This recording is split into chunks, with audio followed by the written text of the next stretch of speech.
Beleza.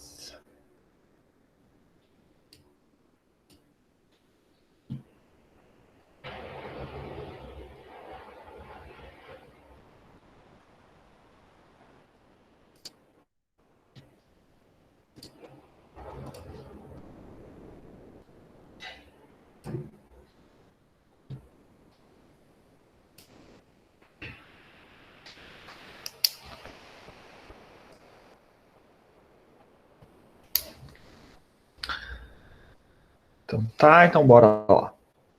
Então, na última aula a gente falou um pouco sobre a introdução à pneumática, né? Eu comentei diversas coisas e falei para vocês que os circuitos de certa forma são similares aos circuitos hidráulicos que a gente havia visto, né? A nomenclatura e a simbologia, elas são muito similares, porque os sistemas de forma, né, geral são similares, apesar de terem aplicações diferentes, conforme a gente discutiu na última aula.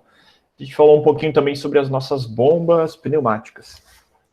A aula de hoje, a gente vai estar falando sobre sistemas pneumáticos em si, então como funciona lá um sistema pneumático, quais são os elementos que são necessários para compor o meu sistema pneumático. E a gente vai entrar aí falar sobre um pouco de, né, válvulas, filtros, e a gente vai ver como que essas coisas são utilizadas na pneumática, para que na próxima aula a gente comece de fato a fazer alguns exercícios sobre sistemas pneumáticos. Então, além da próxima aula, essa semana vai ter uma lista de exercícios com esses tópicos também. E aí, por fim, a gente pode falar sobre sistemas eletropneumáticos e tal, e aí a gente vai vendo como as aulas vão acontecendo. A gente precisa começar a estar projetando nossos sistemas pneumáticos da mesma forma que a gente viu nos sistemas hidráulicos. Então, a gente vai ver tanto dos sistemas hidráulicos, que foram apresentados nas últimas aulas, quanto dos sistemas pneumáticos também. Então, quando a gente fala de redes de ar comprimido, ela tem a função de canalizar o ar que é produzido por um compressor e levá-lo até os seus pontos de utilização. Então, conforme a gente comentou nas últimas aulas, né, assim como no sistema hidráulico, no sistema pneumático, a gente também tem uma rede que faz a distribuição do nosso ar comprimido, nosso fluido de trabalho, que por sua vez aqui é o ar, né? E a gente consegue colocar o compressor distante da utilização. Isso traz diversos benefícios, mas também traz diversas questões que a gente precisa estar solucionando, porque o que acontece quando a gente faz esse tipo de ação, né? Benefícios, então, dos diversos, um dos mais claros é o próprio barulho, né? Então, um compressor, ele possui bastante ruído. Então, se a gente coloca ele longe da nossa aplicação, a gente não vai ter o barulho que o compressor faz quando está comprimindo o ar, né? Além disso, eu consigo ter lá uma linha de ar comprimido e dividir isso em diversas estações de trabalho se a gente pensar, por exemplo, num sistema produtivo, né? Numa linha de produção lá de carros, por exemplo. Então, a gente pode utilizar sistemas de ar comprimido ao longo da linha completa. E ele deve ser dimensionado de forma a possuir o diâmetro e a extensão ideal. Então, eu não posso ter nenhum diâmetro muito grande, porque eu vou ter lá um volume de ar dentro do encanamento muito grande, eu vou precisar de uma pressão muito alta, e eu também não posso ter uma extensão muito grande. Conforme a gente já falou ao longo de aulas aqui, quando eu tenho uma tubulação, e eu tenho lá um fluido dentro dessa tubulação, vai ter atrito nas paredes do minha tubulação, né? E aí vai ter o que acontece que a gente chama de perda de carga. A gente não pode fazer com que essa perda de carga seja muito alta. Se ela for muito alta, eu vou precisar de novo de uma pressão muito alta para compensar essa perda de carga no meu sistema. E aí começam a aparecer outros problemas. Os vazamentos ficam mais fáceis de acontecer. No início da utilização lá da minha linha, a pressão vai estar muito mais alta que no final, então vou ter uma diferença de pressão muito grande. Então não é interessante ter uma rede de ar comprimido muito, muito grande. A gente viu na última aula, né, o tamanho que a gente consegue. Elas são grandes, mas também não são exorbitantes, né? Então aqui tem um exemplo de uma rede de ar comprimido. Então a gente já viu a simbologia das bombas, então aqui eu tenho uma bomba, eu tenho uma determinada válvula aqui, e aqui eu tenho as minhas saídas de ar comprimido. Então, essas saídas de ar comprimido é de fato onde vai estar a utilização do ar que eu comprimi aqui. Então, vejam, como eu comentei, eu tenho um compressor que eu consigo distribuir isso para diversas estações de trabalho, para diversas utilizações, né? Ou eu posso ter um galpão e eu preciso de bicos de ar comprimido ao longo desse galpão inteiro. A forma como eu faço isso é dessa forma aqui. E eu posso ter também um circuito fechado, onde a minha pressão, quando ela estiver saindo aqui, ela vai se dividir. Uma parte vai para cá, uma parte vai para cá, enfim. Como a gente está falando de ar comprimido, a pressão não é tão alta assim. E aí, o ideal é que toda a minha linha esteja a mesma pressão, né? É claro que vão ter perdas de cargas ali localizadas e tal, mas o ideal é que toda a linha esteja a mesma pressão, né? E aí eu vou lá e vou fazendo as minhas tomadas de pressões para as minhas aplicações ao longo desse meu circuito fechado aqui. Pode acontecer também de eu ter um circuito fechado ou aberto, onde eu vou ter, na verdade, não uma, mas duas bombas pneumáticas. Se meu sistema for muito grande, esse desenho ficou ruim, né? Mas enfim, se meu sistema for muito grande, eu posso estar colocando mais uma bomba para fazer a alimentação desse sistema, porque a perda de carga ao longo da linha é grande. Então, eu posso ir lá e adicionar mais um compressor. Ou eu posso dividir as linhas também, né? Tem uma linha aqui que um compressor utiliza e lá na minha fábrica eu tenho uma outra linha ligada a um outro compressor, enfim, uma outra linha lá que pode ser aberta ou fechada, que vai para os meus sistemas. Eu posso também ter uma tubulação de ar comprimido que a gente chama de anéis. Então, esse tipo de aplicação é um pouco diferente. Então, aqui eu já tenho mais alguns elementos aqui, onde eu tenho a minha bomba, eu tenho uma representação do tanque, mais algum elemento auxiliar, e eu tenho um anel externo aqui com uma pressão maior, por exemplo. E eu vou ter um anel externo, que vejam, esse anel interno, ele está ligado através dessa válvula aqui ao meu anel externo. E essa válvula aqui, ela regula a pressão.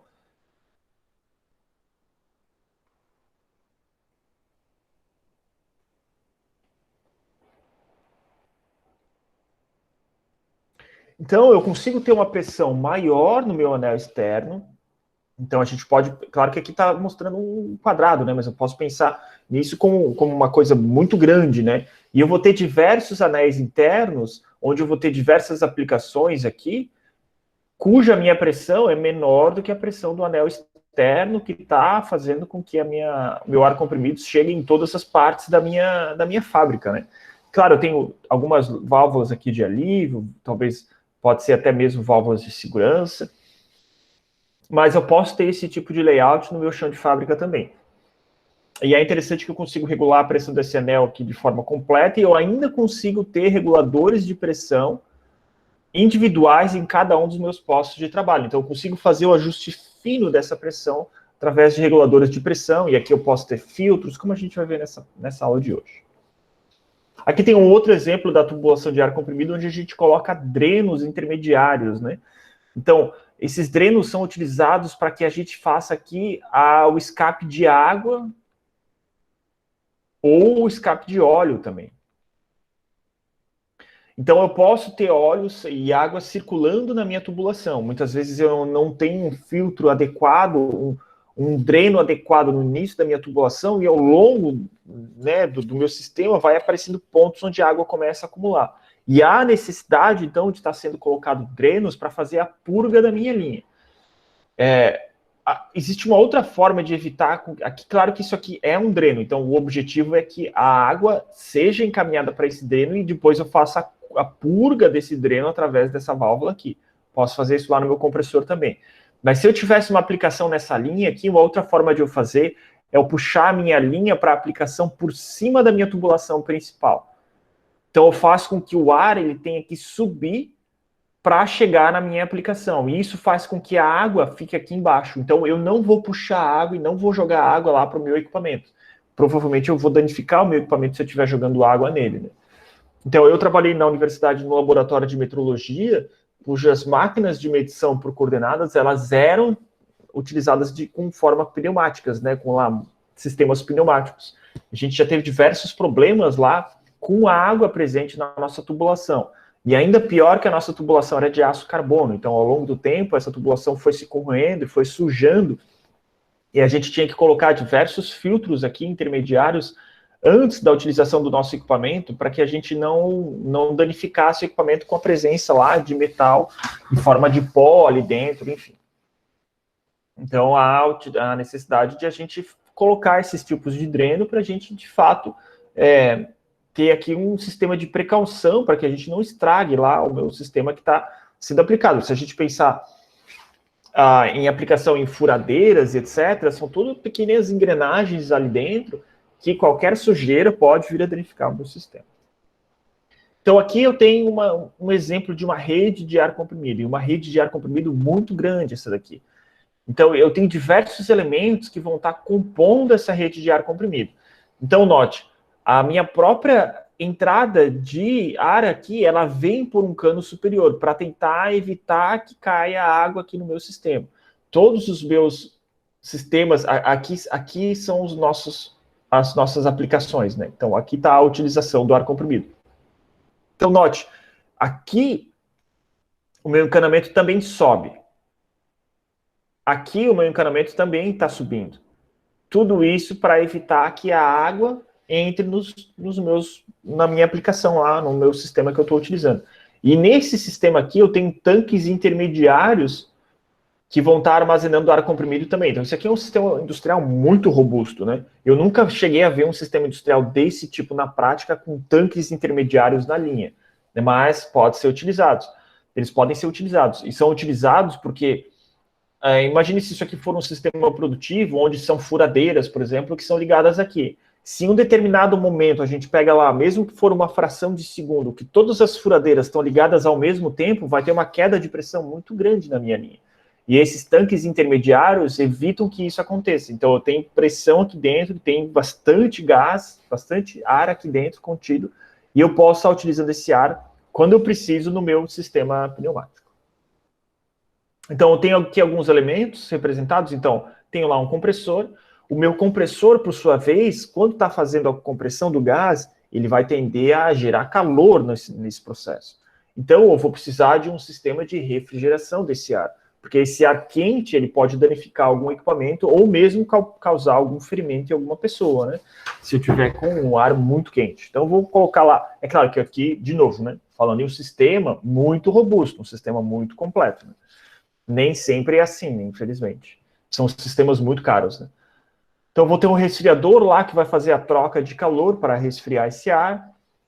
Depois, eu posso ter um sistema que é chamado um separador de condensados. Então, vai ter particulado que vai condensar aqui dentro, como água, como óleo. Então, eu tenho um primeiro separador lá que vai fazer a purga desses materiais condensados. Tenho lá no meu 4 o meu reservatório, então o meu tanque de ar comprimido.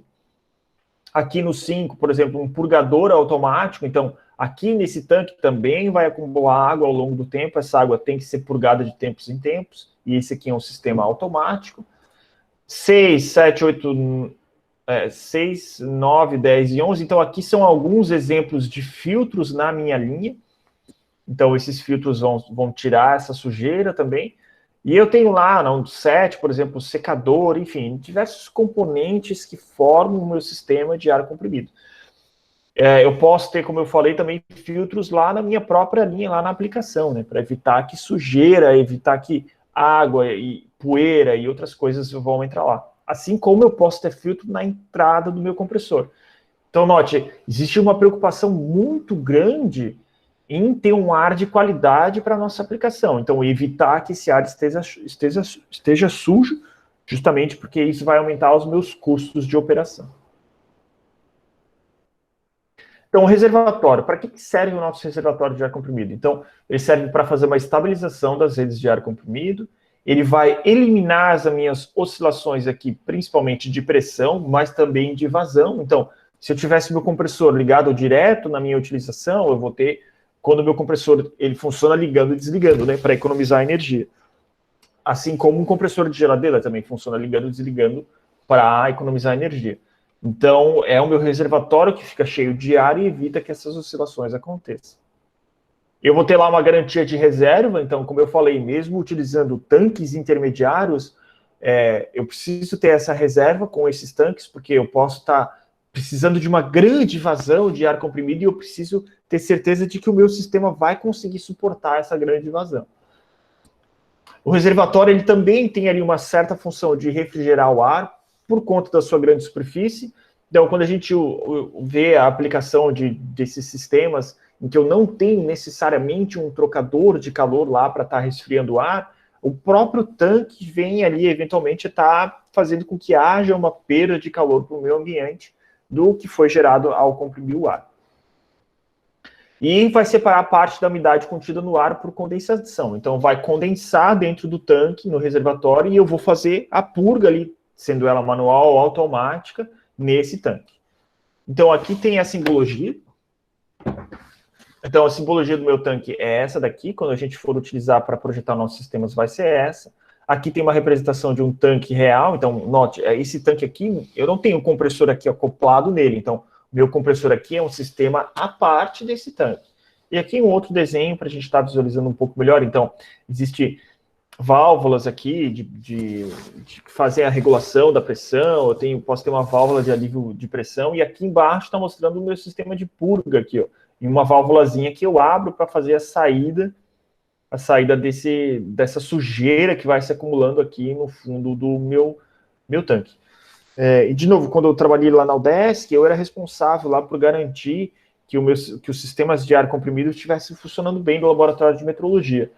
Então, eu tanto fazia a purga, lá era manual, desse compressor, desses tanques, quanto lá na nossa linha lá, então, tinha toda uma linha que ela saía e ela era utilizada lá em diversos equipamentos. Essa linha, ela tinha uma outra válvula secundária aqui, em que eu ia lá manualmente e abria essa linha. Quando eu abria essa linha, eu liberava toda a pressão que tinha na linha e fazia com que muita água e muito óleo era jogado por aqui. Fazia uma barulheira absurda, todo mundo lá que estava passando pela universidade sempre olhava para mim, eu inclusive usava protetores auriculares, de tanto barulho que fazia ao estar aliviando a pressão da linha. Então, existem diversos tipos de secadores que podem ser utilizados nesses sistemas de ar comprimido com o objetivo de reduzir a umidade. Então, os secadores eles vão resfriar o ar, eles necessitam de energia, o secador para o resfriamento, né? Eu vou apresentar aqui diversos tipos de secadores, mas a gente vai conversar primeiro desse secador aqui de resfriamento. Então, o secador de resfriamento, ele já tem a ação de resfriar o ar, e eu preciso de uma fonte de energia externa para estar funcionando. Vai reduzir a umidade pela condensação do ar. E é muito utilizado na indústria metalúrgica, porque, enfim, a indústria metalúrgica precisa muito de ar comprimido e tem dinheiro para estar investindo nesse tipo de sistema. Então, aqui tem uma representação dele. Então, a simbologia desse tipo de sistema é esse aqui. Então, quando a gente estiver lá fazendo o nosso projeto do sistema pneumático, esse aqui é o símbolo que vai indicar a presença de um secador de ar. E aqui tem uma representação muito básica dele. Eu vou apresentar um desenho na sequência que explica exatamente como ele funciona. Mas, de forma ali básica, eu tenho um fluido frio passando por dentro desse encanamento, e o ar, quando vier aqui, o ar tem gotículas de água misturado nele. Essas gotículas de água, elas vão se misturar, elas vão se condensar nessa minha serpentina aqui e vão pingar aqui embaixo. E aí eu vou lá e faço a purga, a saída da minha água, do meu ar. E o ar vai sair aqui por cima, mais seco. Vamos ver como é um sistema real desse. Então aqui tem um exemplo desse tipo de sistema. Esse tipo de sistema nada mais é do que um sistema como uma geladeira. Então, como a gente viu lá na aula da semana passada de máquinas térmicas. Assim como a geladeira, o congelador da geladeira forma aquela película de gelo que de tempos em tempos a gente tem que limpar, fazer o descongelamento da geladeira, aqui funciona de forma similar, só que a água não chega necessariamente a congelar. Então, como é que funciona? O ar úmido vai entrar aqui pela essa parte superior, e vai passar aqui por um pré-resfriador, que a gente já vai ver como funciona o pré-resfriador. Então, esse ar já vai descer aqui um pouco frio. Esse ar vai chegar aqui e ele vai trocar calor com esse cano aqui. Esse cano está passando um fluido térmico, que pode ser um fluido de um R22, um R134A, como a gente viu na aula de máquinas térmicas, que é o meu fluido refrigerante. Então, esse cano aqui está extremamente frio. A água que está aqui no ar, ela vai chegar aqui e ela vai perder calor para esse cano, e lá a gente viu que é igual a M vezes L. Então, eu tenho, no estado inicial, eu tenho água em forma de vapor. Vapor de ar. Eu vou perder calor, então eu vou perder calor para o meu meio ambiente. Para o meu meio ambiente, não, eu vou perder calor para a minha serpentina. No meu estado 2, eu vou ter água na forma líquida. Utilizando essa equação aqui, a gente consegue calcular. Então, a minha água aqui, minha umidade, ela chega numa forma de gás e ela vai pingar aqui embaixo como água. E essa água vai ser jogada lá para um determinado dreno, enfim, onde eu tenho lá o meu condensado, que é a minha água, e eu vou fazer a purga dessa água aqui.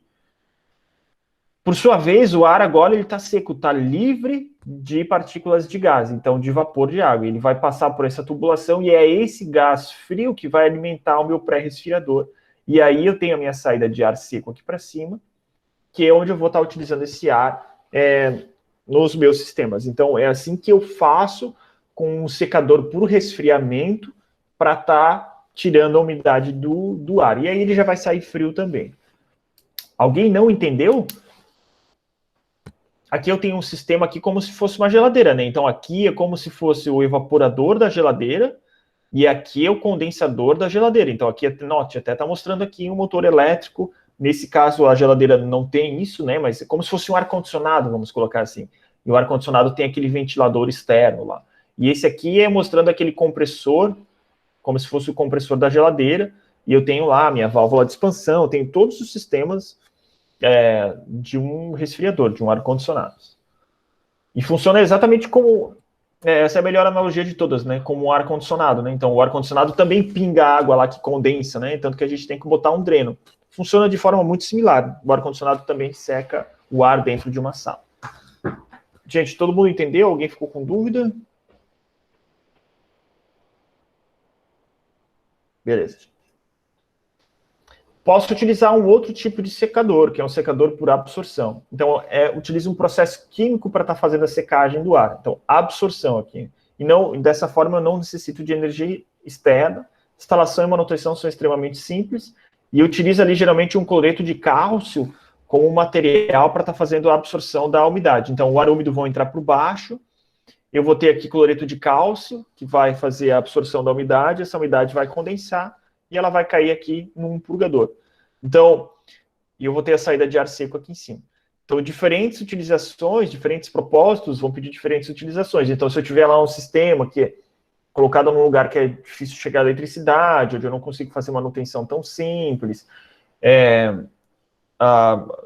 eu preciso de um sistema mais simples para estar colocando naquela aplicação. Então, eu vou utilizar um secador por absorção. Aí, em relação à eficiência dos dois, eu não sei dizer qual dos dois é melhor, mas eu sei que o por resfriamento é muito eficiente. Existe um outro fenômeno que a gente pode utilizar, que é chamado por adsorção. Então, muda aqui o B para o D. Então, quando a gente fala em absorção, a absorção é como se fosse uma esponja, né? Então, eu tenho lá meu poro da minha esponja, ou do que quer que seja, e a água vai entrar dentro e vai ficar cheio do líquido, né? A adsorção funciona de forma um pouco diferente. A água não vai entrar dentro, ela vai ficar anexada à minha partícula que eu estou utilizando ali. Então, é um elemento secante regenerável, manutenção simples, não é preciso parar o fornecimento para regenerar o elemento secante. E utiliza-se geralmente sílica gel. Então, é um sistema que eu não preciso fazer manutenção, eu não preciso abrir ele para estar modificando o que está acontecendo dentro dele. Ele vai se regenerando. Então, a absorção da água vai acontecer e, ao mesmo tempo, ela vai pingar, enfim. Manutenção muito mais simples. Aplicação um pouco mais limitada também, né? Por ser um sistema um pouco mais, talvez, complicado no sentido de eu já utilizo um material químico aqui, né? A água gruda no gel lá? Ela não entra dentro do gel, ela fica ao longo do gel, né? Daí ela vai ficando pesada, daí ela vem pingando. É diferente do anterior, onde literalmente a água é absorvida, então ela entra dentro também, e isso aqui fica cheio da água e daí ele pinga, né? A absorção não faz com que a água entre dentro da sílica, por exemplo, ela vai ficar só ao redor. Entendeu, Rodrigo? Sim. Beleza. Então aqui tem um sistema completo. É claro que a gente, nos nossos desenhos, a gente não precisa ir nesse nível de detalhe, a gente vai ver isso na próxima aula quando a gente fizer exercícios, mas aqui a gente tem preparação, produção, preparação e distribuição do ar. Então a gente tem lá um filtro na aspiração do meu compressor, então meu compressor já vai puxar um ar que já passa por um determinado filtro. Depois eu tenho um sistema de resfriamento, depois um sistema de filtração, aqui um sistema de secagem. Então, esse sistema de secagem, esse sistema de resfriamento aqui está condensando parte, depende, né? Se for um trocador de calor com ar atmosférico, vai condensar uma parte pequena da água que está contido ali, vamos dizer. Ainda tem que ter uma certa purga. Mas não é que nem aquele meu sistema lá que funciona como um ar-condicionado, que de fato resfria e seca muito, né, o meu ar. Então, aqui foi colocado um sistema de secagem secundário. Eu tenho lá o meu sistema de armazenamento, meu sistema de distribuição, que são os encanamentos, e por fim o sistema aqui chamado de tratamento, mas na verdade aqui é a válvula, né? A válvula vai fazer com que a gente consiga regular o meu sistema para a pressão de trabalho da minha utilização. Então, minha linha vai ter uma pressão maior do que a pressão de trabalho de utilização. Imagina, o ar passando aqui por dentro, tem diversas perdas aqui, né? O atrito das moléculas de ar com os diversos elementos que esses componentes possuem aqui vão fazer com que a velocidade do ar diminua, ele perca carga, a pressão mude, enfim. Então, existem diversos elementos que são colocados na nossa rede para que a gente tenha lá o nosso ar comprimido de fato sendo utilizado, assim como a gente tem as válvulas e os atuadores também, como a gente vai ver na sequência. Então, esse daqui é o nosso elemento que a gente chama da preparação final, unidade de conservação, vamos dizer assim. Então, a vazão total é determinada por tamanho da unidade. Então, esse daqui, aqui está entrando o ar da linha, e ele está saindo aqui, e esse é meu último caminho antes de entrar no meu equipamento. Então, esse aqui é o meu sistema que vai fazer essa preparação final do meu gás. Então, a vazão eu vou determinar aqui, girando isso daqui no sentido horário ou anti-horário. Aqui, notem, aqui tem um manômetro, e esse manômetro vai indicar qual que é a pressão de gás que está saindo dessa válvula aqui. Uma demanda elevada, então, vai provocar uma queda de pressão no meu sistema, e a pressão de trabalho não deve exceder ali a indicação do fabricante lá do meu produto, né? Então, por isso que eu preciso ter essa válvula aqui para fazer o ajuste fino da minha pressão. Além disso, a temperatura não deve exceder 50 graus. Então, a temperatura do gás que está passando aqui, por isso há necessidade de refrigerar ele, né? Não pode exceder 50 graus.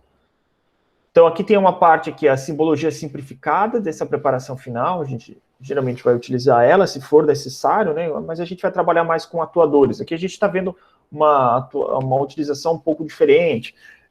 Furadeiras, então não deixa de ser um atuador circular, né? Mas, enfim. E aqui está a simbologia detalhada. Então, tem aqui aqueles elementos que a gente precisa. Então, um filtro que tem uma certa purga, uma válvula controladora de pressão, um manômetro e ainda aqui um filtro de óleo que passa depois que o meu ar já foi filtrado primeiro para tirar a água, depois para tirar o óleo. Porém, existem alguns sistemas em que a gente não precisa mais da utilização do meu filtro de óleo. Então, a minha simbologia muda um pouco, não tem aquele outro filtro aqui, que seria o filtro de óleo. Então, tem só um filtro para tirar a umidade mesmo. Porque hoje em dia, alguns sistemas eles foram evoluindo aí para não comprometer o meio ambiente, então existem diversos produtos que trabalham sem lubrificação. A gente tem que pensar que aqui, às vezes, a gente pode ter só um bico que a gente aperta e sai ar para limpar a mesa, limpar a bancada, etc. E a gente tem que evitar que saia óleo. Então, uma das formas é ter um filtro de óleo, a outra forma é nem colocar o óleo dentro do meu sistema. E aqui são alguns tipos de filtro que existem. Então, a gente tem lá um filtro ciclone separador, que é tipo aquele que a gente viu em algumas aulas atrás aí para fazer a filtração. O filtro multiciclone lá dos gases de combustão de máquinas térmicas funciona de forma muito similar. E ele pega aí partículas de água e de pó, tamanho maior do que 50 micrômetros. Então, menor que 50 micrômetros, já a tendência é que não consiga filtrar tão bem. Então, o meu material passa aqui por dentro, ele vai girar e vai sair o ar limpo por cima. Eu posso ter lá um tal chamado de pré-filtro, né, onde eu já consigo também reter água e pó, mas agora já é de 40 a 5 micrômetros de tamanho, então partículas muito pequenas. Meu microfiltro, onde eu pego água, pó e óleo, é 0,01 micrômetros, então são filtros, né, extremamente pequenos, então imagina a perda de carga que um filtro desse não tem, né, porque os orifícios lá de passagem de ar são tão pequenos que o próprio ar tem dificuldade de passar por eles, né? Depois eu posso ter um tipo de carbono ativo aqui, que é um sistema também que faz a filtração de odores, nesse caso, e um filtro chamado estéreo, que eu consigo segurar, inclusive, bactérias e vírus. E são aplicações médicas, são sistemas extremamente restritos, não só médicas, né? Se a gente pensar lá na fábrica da Intel, que produz os processadores de computadores, aquele ambiente lá da montagem final dos processadores, ele tem que ser um ambiente quase estéreo. Então, a quantidade de particulado que pode ter no ar é minúsculo. Então, claro que lá a gente não está falando de uma aplicação pneumática, né, e sim do ar que as pessoas estão respirando e estão utilizando ali dentro, mas existem esse tipo de filtro também lá dentro, como se fosse um sistema pneumático. Então, essa aqui é a simbologia da válvula reguladora de pressão. Então, é o mesmo símbolo que a gente havia utilizado aqui antes, né?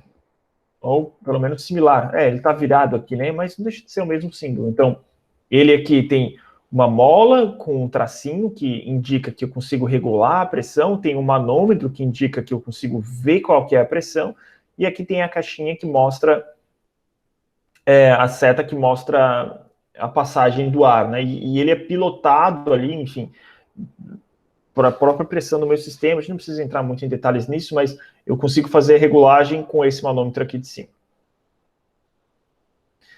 Então, assim como nos nossos sistemas hidráulicos, o pneumático também tem lá um atuador que a gente chama de atuador simples. Então, esse aqui é um exemplo. Então, tem um diâmetro lá de 6 a 320 milímetros, um curso, então ele pode avançar aqui, recuar de 1 milímetro até 2.000 milímetros, então até 2.000 metros. Consegue, isso aqui é de um fabricante, né? Consegue fazer força ali de 2 a 50 mil newtons, velocidade de avanço de 0,2 a 1 metros por segundo. Aplicações, né, industrial, então fixação de componentes, expulsão de componentes, extração, prensagem de peças, entre outros. A gente pode pensar que isso aqui pode ser utilizado até numa máquina que faz prensa de moldes de plástico, né? Então, o molde de plástico lá é injetado, é prensado, ele precisa ser expulso da máquina. Então, eu vou lá e uso um atuador pneumático de simples ação para expulsar. Não preciso usar um sistema pneumático, que é muito mais caro, é muito mais difícil, muito mais complexo. Eu uso um sistema pneumático simples. E a expulsão tem que ser rápida, né? Então, com um atuador pneumático, eu consigo ter um sistema rápido, né? Então, atuador de dupla ação, então a simbologia é igual à simbologia hidráulica, onde eu consigo mostrar aqui que o ar tanto pode entrar na parte de trás quanto na parte da frente do meu atuador. Posso ter um atuador de dupla ação, então uma haste dupla, né? Então o meu gás entra tanto para um lado quanto para o outro, e a minha haste ela é comprida, então ela tanto está atuando num lado, para uma aplicação, quanto do outro lado aqui, né? Então aqui tem uma figura de como mostra esse tipo de atuador. E as válvulas são construídas da mesma forma que a gente viu as válvulas hidráulicas. Então, o quadrado vai representar qual que é a posição, os dois quadrados ali, né, 2 ou 3, vai representar o número de posições da válvula, as setas vão indicar a direção e sentido do fluxo de ar, os T's ali vão representar os bloqueios das vias. Então, diferente do meu sistema hidráulico, eu não preciso ter um sistema de retorno do meu gás, né? O meu gás ele é utilizado e ele é liberado na atmosfera. Então, eu só tenho uma parte, né, do meu sistema. Ele só manda o gás lá. Depois, lá, os meus T's vão representar o bloqueio. E se tratando lá de válvula ou próprio atuador pneumático, existem silenciadores que fazem com que o ruído da descarga de ar comprimido diminua. Mas a gente ainda consegue ouvir em sistemas como ônibus, caminhões, né, a gente ainda ouve o ar lá saindo do meu sistema, né? E aqui as conexões de entrada e saída, então, são representadas por esses traços externos que vão indicar o número de vias. Então, número de posições pelos quadrados, número de vias pelo número de dessas traços aqui, né? Assim como na hidráulica, os acionamentos são diversos, então aqui musculares, se chama, né? Então, por botão, geral, alavanca, pedal, da mesma forma. Mecânico também por câmbio e rolete. Aí já tem uma utilização um pouco maior aqui, que é esse gatilho, é muito utilizado, e o rolete também em sistemas pneumáticos, né? Por mola, e um próprio sistema pneumático que vai atuar numa válvula pneumática, né? Então, eu posso ter um piloto aqui positivo, onde eu vou injetar ar na minha válvula para fazer a comutação dela, ou um sistema de decréscimo de pressão, né? Onde o ar que está saindo, eu consigo regular a forma como é tirado esse ar ali de dentro da válvula. Os tipos de acionamento, então, aqui eu trouxe só alguns, só a título de curiosidade. Então, o meu comando, por exemplo, para o rolete, eu tenho alguns exemplos de funcionamento deles aqui. Alguns não é indicada pelo fabricante. Então, esse tipo aqui de acionamento não é interessante, onde a minha peça vem da esquerda para a direita e aciona aqui o meu rolete dessa forma. Então, o fabricante diz que aqui não é bom, é melhor colocar a peça dessa forma aqui. Então, são os diversos exemplos de aplicação que a gente pode ter para os roletes e para os gatilhos, né? Aqui tem uns outros exemplos, enfim, ó, também coloca aqui algumas restrições que não é interessante, que pode estar danificando a minha válvula, né? E aqui um sistema de CAM, enfim, a título de curiosidade, isso aqui são as diversas aplicações que a gente pode ter desse tipo de sistema. Então, em relação às válvulas, elas são similares às válvulas hidráulicas, mas o desenho muda um pouco, né? Digo, o desenho real dela, né? A aplicação real. Então, por exemplo, aqui, uma válvula direcional, duas vias. Então, tem duas posições e tenho duas vias. Normalmente fechada, acionamento por CAM e retorno para o mola. Então, quem vai fazer a atuação dela aqui é um CAM. E aqui é o funcionamento dela. Então, a minha pressão está entrando aqui de baixo para cima. Essa bolinha aqui faz com que haja uma restrição da passagem de pressão, da passagem de vazão. A partir do momento que eu aperto esse câmbio para baixo, vai empurrar essa bolinha para baixo e o meu ar vai passar pela lateral dela e vai permitir a passagem de ar por dentro da válvula. E aqui está a válvula real. Então, esse aqui é o tipo de desenho que a gente faz quando a gente está mostrando esse tipo de válvula.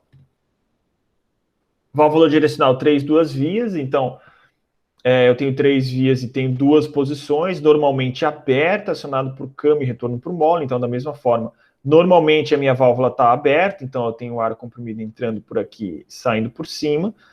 Apesar de que o meu desenho mostra ela entrando por baixo e saindo por cima aqui esse tipo de válvula parece que está entrando e saindo na lateral da válvula. Mas tudo bem, não muda muito. É só uma questão de... A nomenclatura que se usa é essa daqui, não importa o tipo de construção da válvula.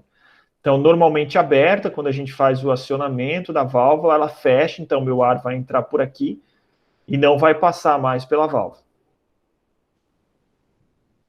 Válvula 3, duas vias, normalmente fechada, acionando por câmbio e retorno por mola. Então, uma válvula bastante similar à válvula que a gente estava vendo antes. E muda normalmente fechada. Então, essa válvula aqui, o próprio desenho dela aqui, se a gente olhar a simbologia, muda um pouco.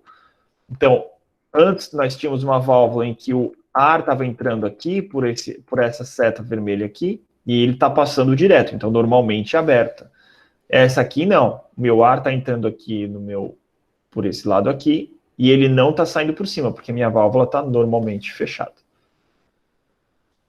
Então, válvula, eu posso ter também 3, duas vias, normalmente fechadas, acionamento por piloto, então eu preciso colocar essa linha tracejada aqui, que vai indicar que o acionamento é por piloto. Então, antes eu tinha um acionamento por câmbio, agora é por piloto. Então, o ar comprimido tem a função de passar pela válvula e ser utilizado no meu sistema, mas o ar comprimido eu também vou ter uma rede só para pilotar essa válvula aqui. Então, quando eu apertar lá um determinado botão, por exemplo, a pessoa vai lá e pressiona o botão, faz com que o ar comprimido pilote a minha válvula e vai fazer a comutação dela. Válvula direcional, 3, duas vias, acionamento por botão e retorno por mola. Então, posso ter uma válvula desse tipo aqui para pilotar a válvula anterior, por exemplo. E essa daqui normalmente fechada, né? Então, aqui está o funcionamento dela. Então, meu ar não passa, eu faço o pressionamento dela, o ar passa direto por dentro da válvula. E assim sucessivamente, né? Tem válvula 3, duas vias, aqui só muda o acionamento. Então, o acionamento para o rolete serve pilotado, então o meu rolete vai fazer aqui, ó, vai pilotar a válvula, mas existe lá um servomotor, não é um sistema totalmente mecânico, né? Tem alguma coisa elétrica que vai fazer pilotar essa válvula aqui. E da mesma forma, eu tenho umas válvulas maiores, né? 4 vias, 2 posições, acionada por um duplo piloto. Então, esse tipo de válvula aqui, tanto vai, né? Eu posso pilotar ela de um lado, quanto eu posso pilotar ela do outro lado. Então, o retorno dela não é por mola, né? Nesse exemplo aqui, 4 vias. Então, esse aqui é um exemplo típico para a gente fazer um cilindro entre um lado, eu vou fazer com que o meu cilindro avance, meu cilindro duplo, né? E se eu apertar o outro lado, eu vou fazer com que o meu cilindro, então, a tendência dele, um é ir para frente, o outro lado da válvula é recuar o meu cilindro, por exemplo. Válvula simples, 2 vias, acionamento por duplo piloto. Então, aqui também tem um duplo piloto, eu tenho 5 vias dessa válvula aqui, então um pouco mais, consigo ter um pouco mais de possibilidades. E aqui está o exemplo da válvula real, né? Notem que elas parecem sempre muito similares, né, umas às outras. Eu posso também utilizar válvulas de bloqueio. Então, se eu quero que o meu fluxo de ar só passe de um lado e não quero que ele volte, posso utilizar uma válvula de bloqueio.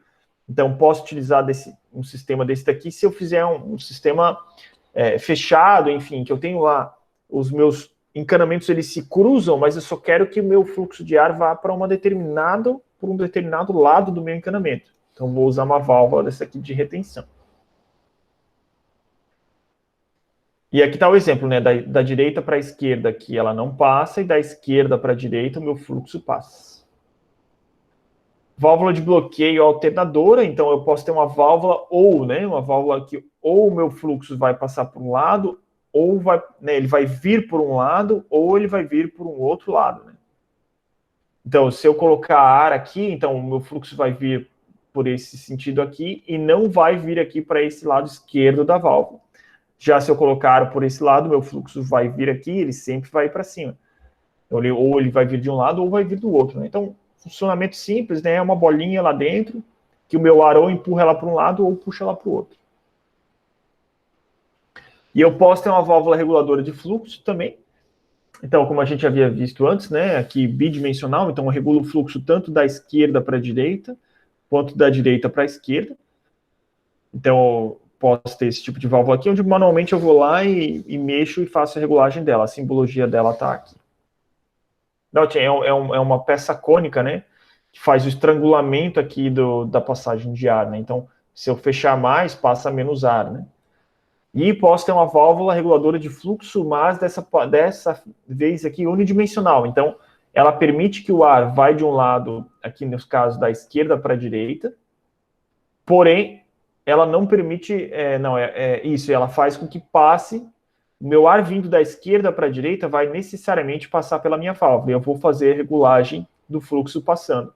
Mas quando o ar, se ele, né, voltar de alguma forma, ele não vai passar pela válvula, ele vai passar por aquele meu sistema, como a gente havia visto antes, é uma válvula de bloqueio. Vai abrir essa válvula de bloqueio e vai passar da direita para a esquerda sem passar pela minha válvula. E isso daqui é utilizado, como eu falei, o sistema de ar comprimido, a gente está sempre mandando ar e ele é liberado na atmosfera, né? Mas eu posso ter um cilindro duplo, por exemplo, em que eu aciono o cilindro de um lado, ele está cheio de ar dos dois lados. Então, um dos lados, o ar vai voltar de alguma forma e vai ser liberado na atmosfera, né? Então, eu posso estar utilizando esse tipo de válvula para estar fazendo isso. Gente, a aula de hoje era isso. É uma aula também informativa. A gente está ainda vendo a parte conceitual dos nossos sistemas pneumáticos. A partir da próxima aula, a gente vai estar fazendo exercícios. Pessoal, escrevam lá para minha presença. Eu não vou estar fazendo ela de forma oral. Por enquanto, eu ainda vou continuar de forma escrita. Alguém tem algum